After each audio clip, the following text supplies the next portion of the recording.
Hello and welcome to ClockTower Game Studios. Today we're back working on terrain. We're going to do some more work on the transit hub. I was trying to get it cranked out this week, but I ran into some problems, both technical and materials wise.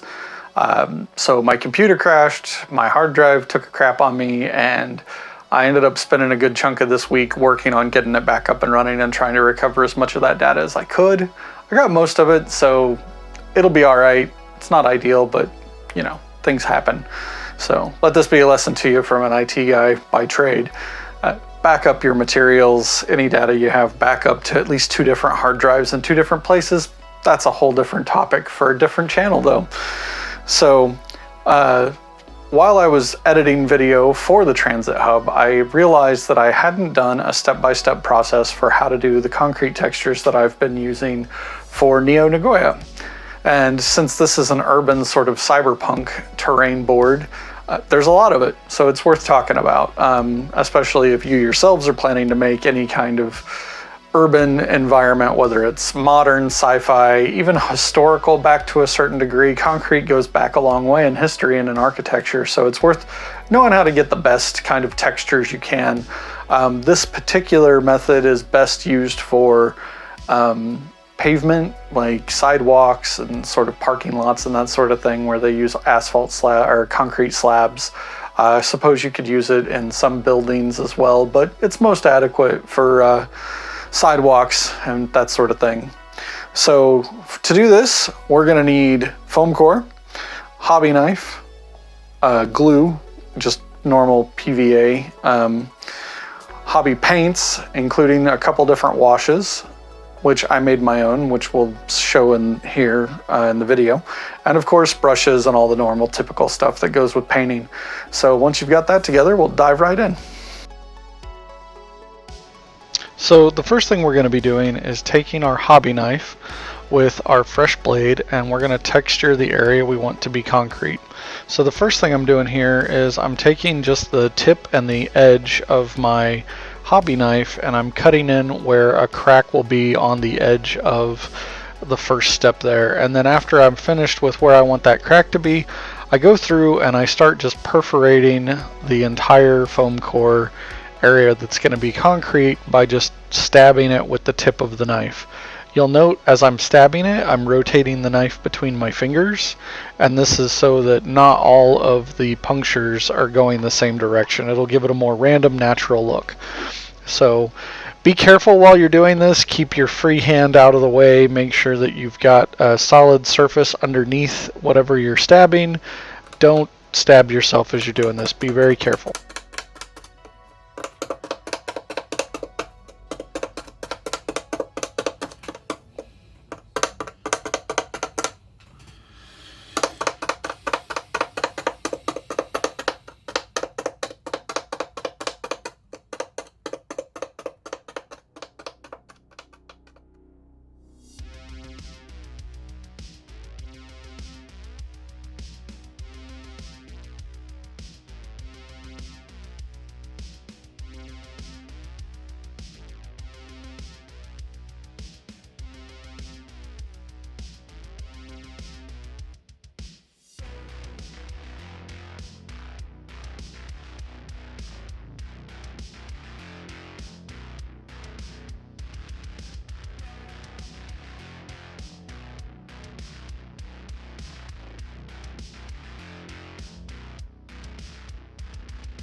So every time I do this, the process is just a little different because I want the concrete to look a little different every time. This time I decided I would try something new and do a pre-wash where I take my homemade black wash, which is basically just Black Magic Crafts. If you're familiar with Jeremy over there, it's basically his recipe for a black wash. It's black ink, water, a little bit of flow aid, a little bit of matte medium, and just a drop of dish soap to break the surface tension. But anyway, you can find his video for that over on his channel. But anyhow, I thought this would work maybe. I've done this before, and the shading is always one of the tricky parts because sometimes it's too much, sometimes it's not enough. I thought maybe if I did it this way and then dry brushed over it, it would look alright, but there were too many markings on the foam core to begin with. So I just went ahead and did a nice thorough wash all over. I was careful not to let it get onto the paper for the floor of the interior, but I just painted on. Let it kind of dribble into the recesses. Make sure that I made sure that I focused around the cracks and the one seam in the ground level concrete because I wanted to emphasize those. And that's basically how the wash will go on this at every step. But that's what I was doing here. Was I was trying something new, and it kind of worked. It kind of didn't. It ended up not really being a helpful part of this like I thought it would.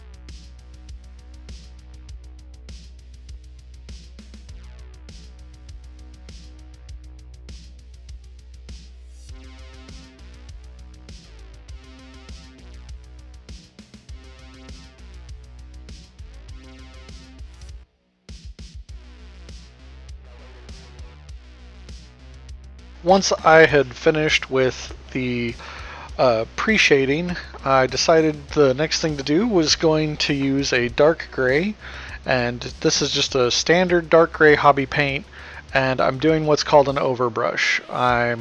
Which is basically it's similar to dry brushing where you're not actually painting a solid layer of paint onto the object, but instead I'm doing basically a heavy dry brush where I'm not wiping all of the paint off of the brush, just most of it. Hence you'll see the spots there on the paper towel where I'm doing this. So yep, just get some paint on the brush, wipe most of it off, not all of it, not even like the majority of it, just a lot of it off. And then I'm just going over it the same way where I'm just trying to catch all the raised edges in particular. I want to make sure that the whole thing gets a fairly even coat of this paint.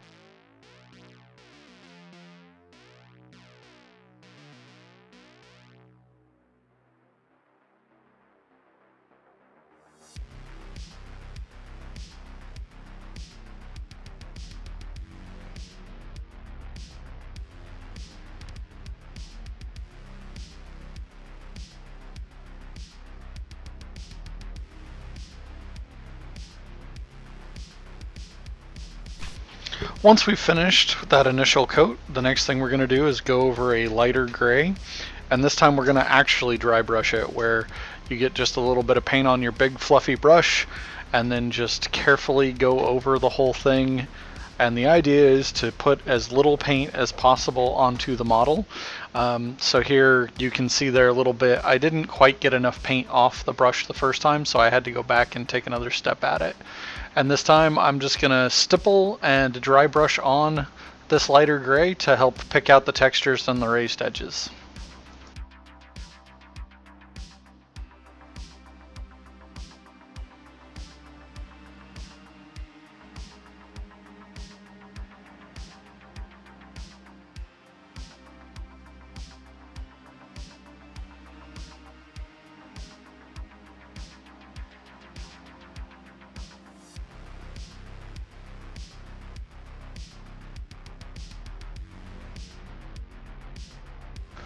So after the initial couple of layers of paint are on the concrete areas, the next thing to do is to go over with the first overwash, which again, just like the pre-shade, is just focused in on cracks, crevices, any damaged areas you really want to stand out. And this will also add some tide marks if you let it pool, which is fine because it looks like puddles that may have dried. So it adds a nice weathering effect at the same time that it's providing the shading for the concrete and adding to the texture.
So after the wash has had a chance to dry, you just go back over the whole thing with the lighter gray again.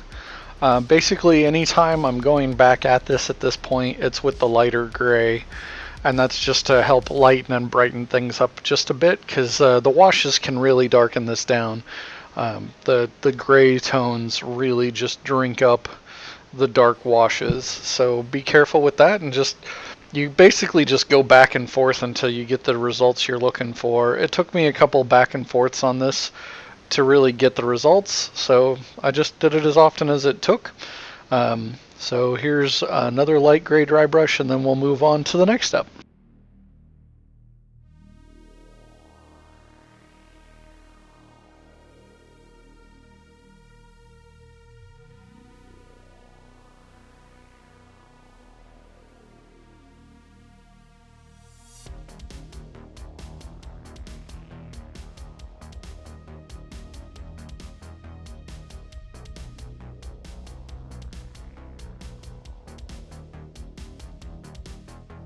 Alright, so the next step is completely optional and was inspired by my time in Japan. So while I was there, I noticed that all of the public transportation facilities have yellow markings all over anywhere where there's a trip hazard, or when you're coming up to the end of the boarding platform on the train stations or whatever. Everything was marked in a very high visibility yellow. So I wanted to bring a touch of that to add a splash of color to the outside of the building. So I decided to go around and do all of the edge of the steps in this caution yellow. So I'm still just using the normal standard hobby craft paints available at Walmart or any other like big box retailer. You don't need any expensive paints for any of this. So just this step is completely optional, and feel free to skip it.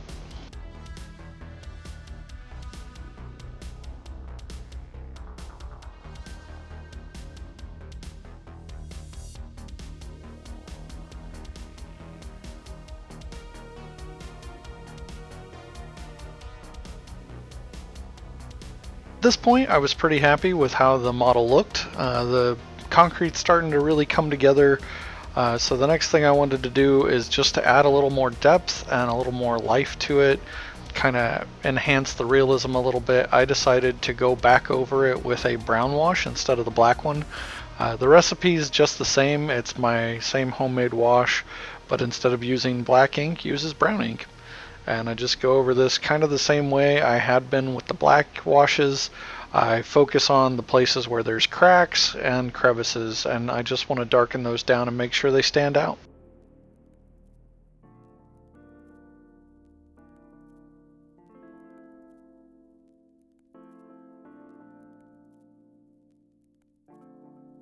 So as an aside here, I'm going to talk about the consistency of paint for a second. As I was putting on the brown wash, I decided that I didn't like the way it was soaking in, because it was being pretty runny, a little more than I wanted it to be. So it was soaking into the foam and kind of running all over the place. So in order to thicken it up and help it stick where I wanted it to a little more, I just added a couple drops of matte medium. So in the corner up there, you're going to see a link to a video where I talk all about paint mixing for glazes and washes, and that'll help explain more of what I just did and why.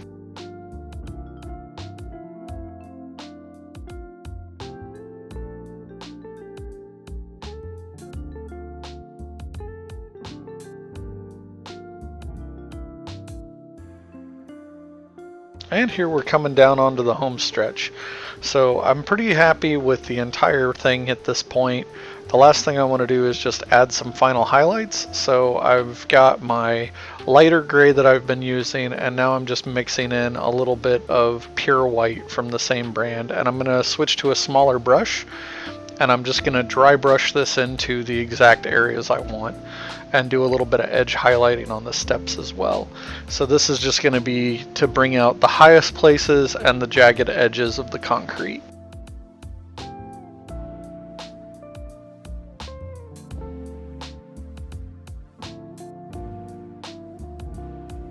As you can see, the results work pretty well.